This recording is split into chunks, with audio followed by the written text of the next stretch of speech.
Collega, ora la parola alla signora Romana Jordan per 2 minuti.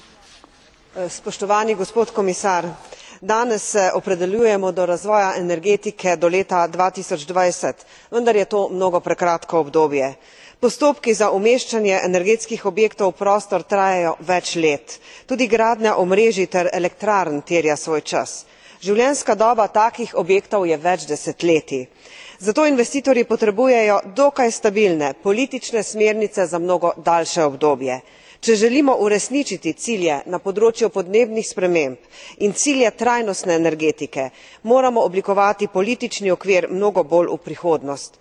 Potrebujemo strateški dokument razvoja energetike vsaj do leta 2050. Jedrska energija je vedno bolj navzoča kot eden izmed virov energije v prihodnosti in zato želim sedaj poudariti 3 naloge, ki jih vidim, da nas čakajo na evropskem nivoju v zvezi s tem. Prva naloga. Z zakonodajnimi ukrepi moramo poskrbeti za varno razgradnjo jedrskih elektrarn ter odlaganje radioaktivnih odpadkov v skladu z načelom onesnaževalec plača. Drugič.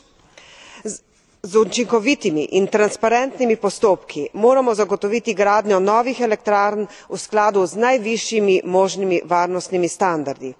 To lahko storimo z uvedbo minimalnih standardov za odobritev in potrditev zasnov novih jedrskih elektrarn. Še več, razmisliti moramo o licenciranju novih tipov jedrskih elektrarn na evropskem nivoju. Tako bi lahko izkoristili sinergijo znanja ter pomagali državam, ki jedrsko energijo šele uvajajo, in državam z objektivno manjšimi upravnimi organi.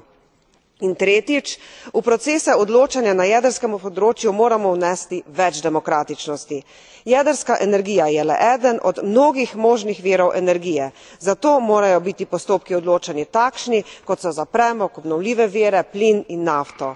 Evropski parlament mora dobiti pristojnosti soodločanja. Ni treba odpirati pogodbe Euratom, ampak lahko to naredimo z medinstitucionalnim dogovorom. Hvala.